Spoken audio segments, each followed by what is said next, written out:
हाय everyone, इसमें हमसेन you are watching H T reacts. Welcome back to the channel. कैसे हैं आप सब? ठीक ठाक हैं, उम्मीद करता हूँ अच्छे होंगे। और ख़बर एक आई है जनाब के सऊदी स्नब्ड पाकिस्तान। तो सऊदीज़ जो है वो काइंड ऑफ एक बड़ा ही loud and clear message Pakistan के हुक्मरानों को और इस्टेब्लिशमेंट को दे रही हैं कि अगर आपको हमारी मदद चाहिए तो वो फिर हमारी शर्तों पे होगी। अभी तक हमने आपकी जो मदद करनी थी, चाहे वो आप जो भी समझ लें उसको, चाहे वो कर्ज़ा हो, चाहे वो आपको जो है ना इमदाद हो, कुछ भी हो, किसी भी हवाले से हो, या फिर आलमी यूएन पे कुछ प्रोटेक्ट करना हमें, वो सब वो अभी कह रहे थे जो होना था हो गया। अब बात होगी शर्तों पे। और उसकी एक बड़ा रीज़न है कि सऊदीज़ चाहते हैं पाकिस्तान अपना जो एक मौक़िफ़ है कश्मीर के ऊपर, उससे पीछे हट जाए।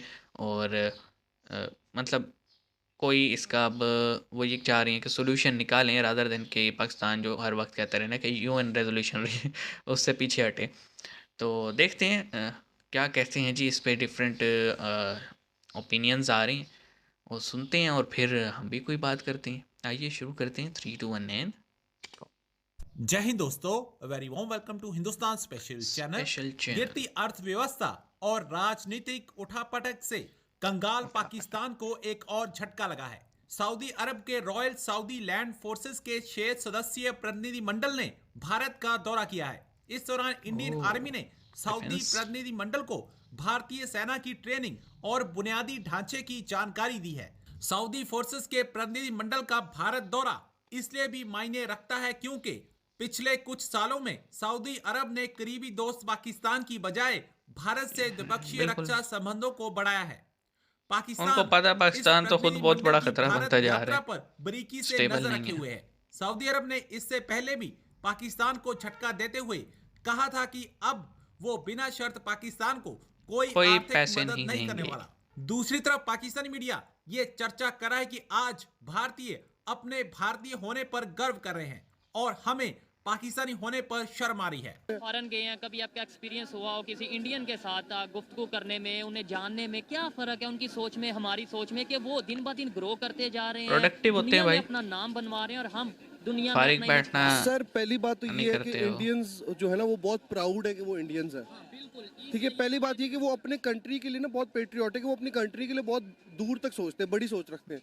हमारे यहाँ पे क्या अच्छा करते हैं कि सोच अब रखते हमारा हैं, तो ये काम है, मैं आपको ये चीज़ बता सकता हूँ कि जब हालात ख़राब होते हैं लोग क्या कहते हैं, बेच बाच के भाग बाहर जाते चले जाते हैं। हैं। वो ये नहीं सोचते कि यार मैं यहाँ पे रह मुल्क के के लिए नहीं कोई सोचते। ऐसा आइडिया या कोई ऐसी चीज़ इम्प्लीमेंट इनोवेशन। करूँ जिससे हालात बेहतर हो या मेरे मुल्क को फ़ायदा हो। ठीक है, यानी हम पहले अपनी जेब को या अपने घर को देखते हैं और बाद में पाकिस्तान को हाँ, देखते हैं। वो लोग शायद पहले इंडिया अपने कंट्री को देखते हैं और बाद में अपने जी घर को देखते जी, हैं। बिल्कुल बिल्कुल ये ऐसी है। सोच हम में कैसे आएगी, मुझे ये बताएं। सर ये सोच ये हमारे अंदर ये इस तो तरह से आएगी कि एजुकेशन के थ्रू जब आती हम है। ये एक्सेप्ट कर लेंगे कि ये हमारी आइडेंटिटी है, ये हमारा कंट्री है, ये हमारी पहचान है। हम एग्जैक्टली। अगर एक जो गुलामी की सोच है, हम उससे अगर निकल आएंगे, अगर हम ये सोचना छोड़ देंगे कि यार हमें हमारे अंदर कॉम्प्लेक्सेस जो हैं कि यार अगर हाँ। मैं चार बंदों में बैठ के इंग्लिश में बात करूंगा तो मैं पढ़ा लिखा हूँ, ये चीज़ें जब हम एग्जैक्टली। इन चीज़ों से निकल आएंगे ना, अब तब आप हमारा देखें, मुल्क बड़ी आगे जो जाएगा। चेंज कौमें करना होता है तरक्की ना, वो करती हैं वो चेंज अपनी अपने आप से नेशनल शुरू होता लैंग्वेज है। में हम बात चेंज क्यों करती नहीं हैं। ला पा रहे? 75 साल में इंडिया की हमारे वजह से यहाँ किधर इंग्लिश चला को गया? प्रेफर सर किया बिल्कुल जाता है। आप इंडिया से तो मुकाबला ना करें आप। मैं मुकाबला आपसे नहीं, हम सीख तो सकते देखिए हैं। देखिए हम $3 बिलियन हमारे उसमें है, जिसमें से 2 बिलियन भी किसी का है, सऊदी और चाइना तीनों का है। के वो तीन किसी का है भाई। 574 बिलियन की इकोनॉमी है, तो वो तो कंपैरिजन बनता नहीं है। सीख तो सकते हैं ना भाई। बिल्कुल सीख सकते हैं आप, उनके आईटी एक्सपोर्ट्स लेकिन देखें आप, सीखने के लिए उनके उसे जितनी उस्ताद टेक मानना कंपनी, पड़ेगा, जितनी गुरु बड़ी मानना कंपनी है, पड़ेगा। सब में इंडियंस लगे और हुए वो हैं। मानते हुए तो हमें बिल्कुल सीखना चाहिए लगती है उनसे कि इनको। वो एज अ कॉम किस तरह इकट्ठे हैं, हम इधर पाकिस्तान में बस एक दूसरे को ही खींचने में लगे हुए हैं। देखिए, एक तो खबर मेरे सामने ये है कि Saudi Arabia snubbed to G. Pakistan question mark Indian army host kingdom's land forces here is why they are in India. Hindustan Times की ये खबर है, वीडियोस भी चल रही हैं। हाँ, और मैंने खबर देखा था जैसा कि ये, आपने सुनी कि हिंदुस्तान सऊदी टाइम्स ही देखा अरेबिया था। की लैंड फोर्सेस का एक डेलीगेशन जिसने इंडिया विजिट किया है, तो ये आर्मी टू आर्मी कांटेक्ट है या कंट्री टू कंट्री कांटेक्ट है? कंट्री टू कंट्री इंडियन भाई। मीडिया ने इस तरीके से इसको पब्लिश कर रहा है कि Saudi Arabia snub to Pakistan. ये क्यों बात कही गई? ये इसका एंगल ये है कि हमारा हमेशा से एक ये रहा है कि हम ये कहते हैं कि सऊदी अरेबिया मुस्लिम उम्मा का लीडर, और हम ये हम कहते हैं कि हमारा हर मुस्लिम बरादरान मुल्क हमारा मालूमात मुल्क है। सबसे ज़्यादा। उसके साथ। तो हमें अभी आप देख लीजिए इस एक साल के दौरान ये एक टिल्ट ऐसा नज़र आया है कि जिसमें सऊदी अरेबिया ने हमें अभी कुछ दिन पहले ये कहा कि हम मुसलसल आपकी जो है वो मदद नहीं कर सकते, आपको खुद भी कुछ आपको करना अपने पड़ेगा, पैर पे कर्जे खड़ा इस होना तरीके से नहीं पड़ेगा, मिलेंगे। और इससे जिस पे पहले भी पाकिस्तान काफ़ी रोने कुछ लग चलता जाता रहा। है। ख़ास तौर पर इमरान खान का दौर से लेकर अभी तक अगर हम देखें तो सऊदी अरेबिया में गो के उसी दौरान एमबीएस ने मोहम्मद बिन सलमान जो क्राउन प्रिंस है सऊदी अरेबिया के, उन्होंने विजिट किया पाकिस्तान। लेकिन इमरान खान से बड़े अच्छे ताल्लुकात की खबरें भी आई, उनको गिफ्ट्स भी दिए गए। तो वहीं पर उसके बाद बहुत बुरे ताल्लुकात की भी खबरें वो आती तो रही। होना ही उसको था जब वो कुछ गिफ्ट उन्होंने पैसा भी बेचेगा। वापस मांगा था जो किया था, वो तो खैर चाइना। देखें बात सुने जी, ताल्लुक बनता है, वो आपने मीम देखा है ना, मोहब्बत टू वे होती है। अब एक बंदा आपको जस्ट इसलिए कि आप एक मुस्लिम मुल्क हैं और जनाब आप उनका काम वाम कर देते हैं, तो वो आपकी मदद कर रहे हैं। लेकिन आप उसको फॉर ग्रांटेड ले लें और आप हर दफ़ा ही, मतलब आप किसी की एक दफ़ा मदद करेंगे, 2 दफ़ा करेंगे, 3 दफ़ा करेंगे, फिर आप कहेंगे भाई तू खुद भी तो कुछ हाथ पाँव मार, कोई काम वाम कर, कोई कमा। लेकिन नहीं, तुझे माँगने की आदत पड़ गई है। तो इस तरह के, ये साधारण भाषा में मैंने जो आपको बात कही है, यही उसी लहजे में काइंड ऑफ सऊदीया ने पाकिस्तान को कही है कि यार तुम्हें हम, जब से हमारे पास तेल निकला है तब से लेके आज तक हम तुम्हारी मदद करते आ रहे हैं। कभी फ्री तेल, कभी उधार तेल, कभी पैसा, कभी कुछ, इवन के इस बार तो ज़कात के चावल तक पाकिस्तान को भेजे गए थे खान साहब के दौर में। लेकिन वो शिफ्ट कैसे आया? शिफ्ट ऐसे आया कि सऊदीज़ जो हैं वो भी अब मॉडर्नाइज हो रहे हैं और अपने आप को डिस्टेंस करना चाहते हैं। वो ख़ास तौर पे अलकायदा और ये जो कट्टर तंजीमें हैं इनसे वो अपना इमेज चेंज कर रहे हैं। और ज़्यादातर जो पाकिस्तान को फाइनेंसिंग आती थी वो वहीं से इन तंजीमों के लिए आती थी। वो इस चीज़ से पीछे हो रही हैं। दूसरा जो है वो ये कि पाकिस्तान कश्मीर को लेके जिस तरह से अपनी ज़िद पे अड़ा हुआ है और सऊदीज़ के जिस तरह से बाकी दुनिया से ताल्लुकात हैं, वो चाहते हैं पाकिस्तान अपनी इस ज़िद को अब छोड़ दे। और थर्ड वन इज़ के पाकिस्तान के हुक्मरान जो पिछले गुजरे हैं, उन्होंने कुछ ऐसे मामलात कर दिए ख़ास तौर पे क्राउन प्रिंस को लेके, एमबीएस को लेके, कि और वो मामलात उन तक पहुंच भी गए। मतलब एक मैं छोटा सा आपको बताता हूँ, इसका कोई मेरे पास इस वक्त क्लिपिंग तो मौजूद नहीं है, लेकिन एक न्यूज़ आई थी कि जनाब इमरान खान ने एमबीएस को अपनी प्राइवेट महफिल में बैठ के गालियाँ दी।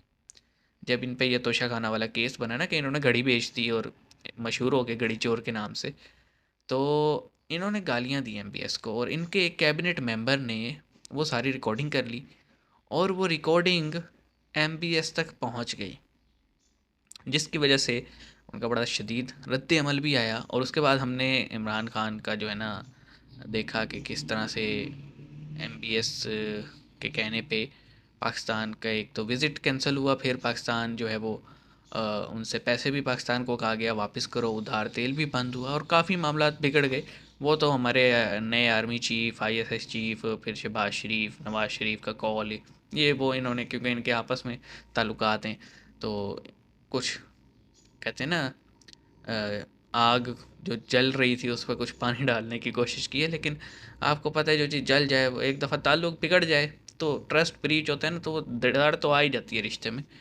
तो पाकिस्तान को सोचना चाहिए जी कब तक मांगते रहेंगे और मांग मांग के अपना पेट भरते रहेंगे, या फिर हमारी आवाम को भी सोचना चाहिए कि हम जो हर इस्लामिक मुल्क को हम ये कह देते हैं हमारा मुल्क है भाई, हमारा भाई है, ऐसे नहीं होता। आज की दुनिया चेंज होगी, ठीक है, उम्मत है एक, लेकिन उन्होंने अपनी अपनी आबादी और अपनी बाउंड्री के अंदर जो लोग हैं ना उनके हकूक़ को देखना है। वो अपने टैक्स का पैसा आप लोगों को क्यों दिए जाएं बार बार?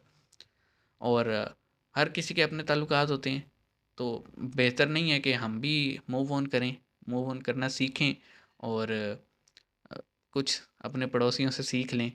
लेकिन वो वही बात है कि उसके लिए बहुत बड़ा प्लान चाहिए।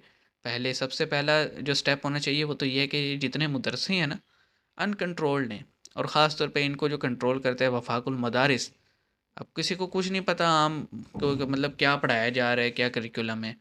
तो पहले तो ये होना चाहिए कि सारे मदरसे जो हैं, चाहे वफाकुल मदारिस के हों चाहे किसी तंजीम के हों, उन सबको वो लेना चाहिए गवर्नमेंट के अंडर। सर्विलेंस होनी चाहिए, कैमरे वैमरे लगने चाहिए, जितने भी अंडरग्राउंड फैसिलिटीज़ हैं वो बंद होनी चाहिए वहाँ पे। और फिर हमारा जो दूसरा एजुकेशन सिस्टम है उसमें तब्दीलियाँ लेके आनी चाहिए। हमें जॉब ओरिएंटेड यूथ प्रोड्यूस करने के बजाय हमें एंटरप्रेन्योर और इनोवेटिव सोच रखने वाली जो है ना यूथ लेकर आनी चाहिए। और वो तभी होगा जब हम आहिस्ता आहिस्ता उनकी काउंसलिंग करेंगे। रातों रात तो कुछ नहीं होगा, लेकिन क्योंकि ये मैस हमने 75 साल में क्रिएट की है तो इसको ठीक करने के लिए भी एटलीस्ट 10-15 साल तो चाहिए। लेकिन वो तभी होगा ना जब हम आज से शुरू करेंगे। हम शुरू ही नहीं करेंगे तो फिर मार ही खाएंगे। बहरहाल शायद मेरी बातें किसी एक आधे को भी समझ आ जाएं तो हम ये समझेंगे हम कामयाब हो गए।